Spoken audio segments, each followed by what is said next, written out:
So the question of the day is, how do we get into IT as a whole, as an industry? Coming from having no idea how to go into the career, how do you break in? Now, personally, I kind of, I don't want to say fell into IT. I mean, I've always loved computers and video games, and video games led me into networking because I had to figure out how to connect my Xboxes together. And I, like, one thing led into another basically for my career. But I can understand the desire. IT is a really great field. There is a bunch of opportunity that is always happening, but it's also a very demanding field. It's one of those fields that you have to constantly be learning, constantly be training for, and not everybody can do it. So let's take a look at the industry as a whole. I do have a conversation that I'm hoping to tag on to the end of this video with my friend later tonight, and I just wanted to brush up on the industry as a whole, the certifications that are available, and see if anything has changed in the last year. I'm assuming that there's going to be some kind of trends that are going on in the field. They're the same, 20 or so certifications that vie for the top spot. But let's take a look at a couple of articles and see if anything has drastically changed. For now, let's go through, let's look at the skills, let's look at the certifications, and see, honestly, let's see if any of those lists have changed in the last 10 years.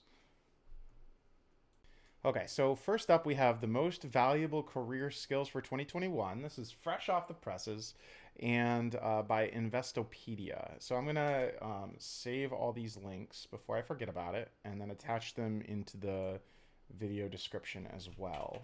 That way, if you do want to go through and read any of these articles, you can as well as we're going through it here um, in our very, very high tech research we're doing.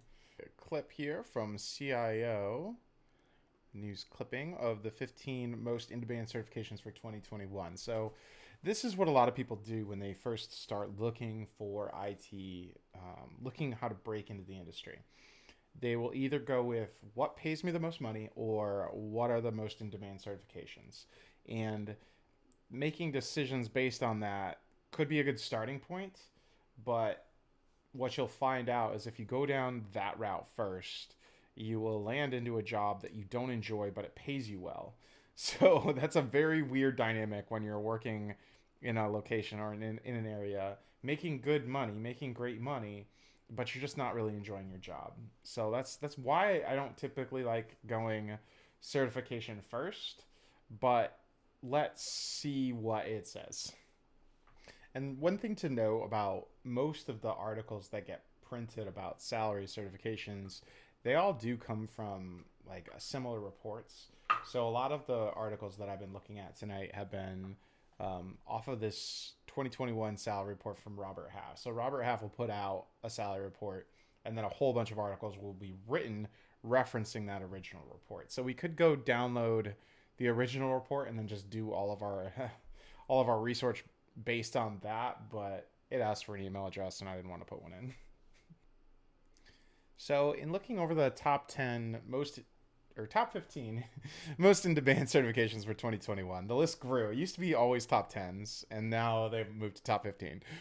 We have, some AWS stuff, some cloud, data privacy, ethical hacker. We've got some Microsoft Azure architects, and some PMP. So this list, to me personally, is very familiar. So much so, in fact, let's take a look at a similar list this is from 2018. So if we look down this list, we have AWS Architect, we have SAI Oh, Microsoft moved up in the ladder. We have some PMP, some data management, some networking professionals. Wireless was all the rage back then. And some CISSP, and then DevOps professional, AWS DevOps.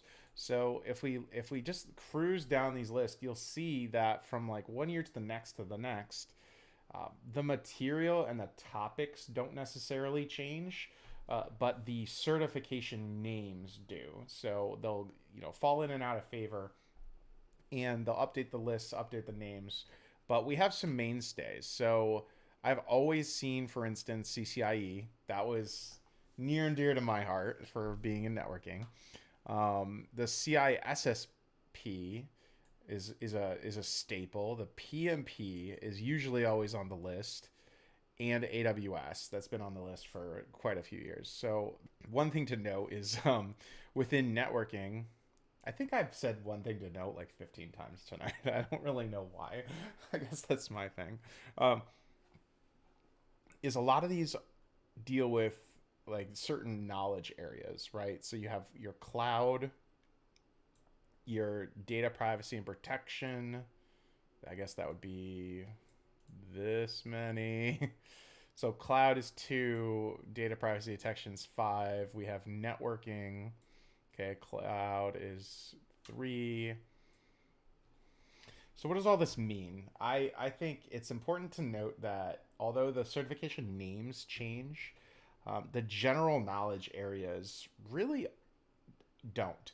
You'll always have programming, you'll always need to protect your data, you'll always need to get into communication with everybody, and you'll always need to organize those resources.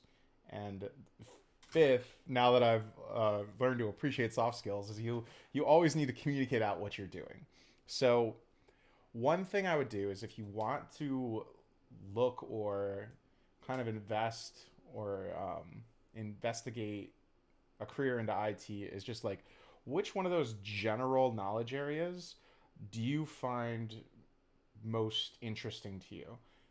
Because once you look at a general knowledge area and you say, hey, that might be an area of interest to me, then you can start digging in deeper. So, are you a person that is organized in general and can get projects moving?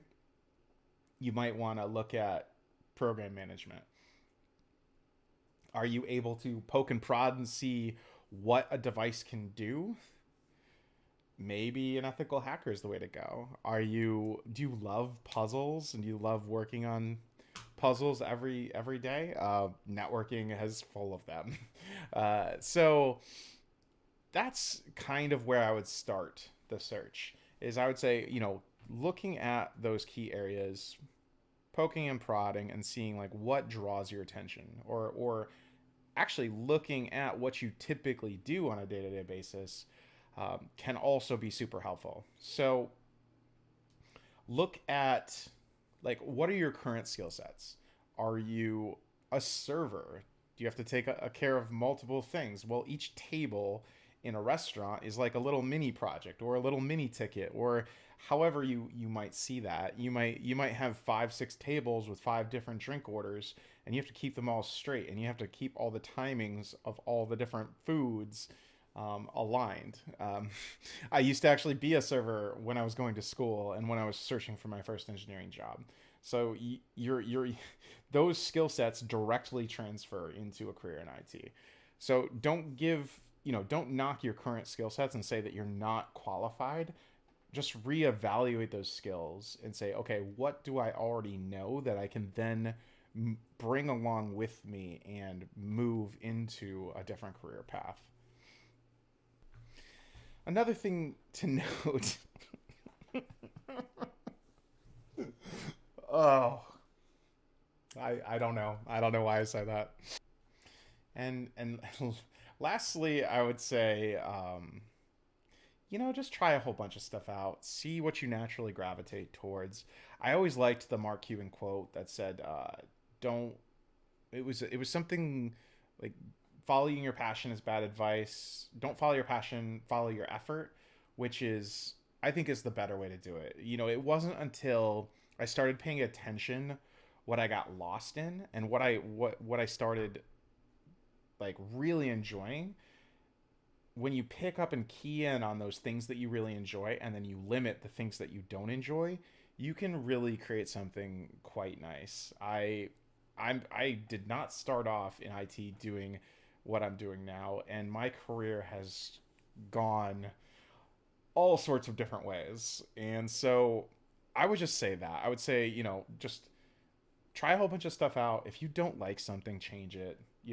IT is also one of those fields that you can just ping pong around until you land in the right spot, because it's so versatile and there's so many different aspects of what makes IT. Um, yeah, I say just go for it. Have fun. Dive in. Let me know if you have any questions.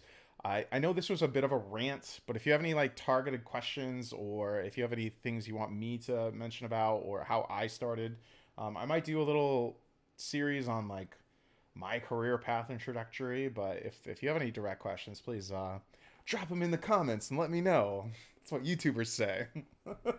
I'm trying this whole thing out. I think this is fun, and I hope you all are enjoying it. And I will see you tomorrow.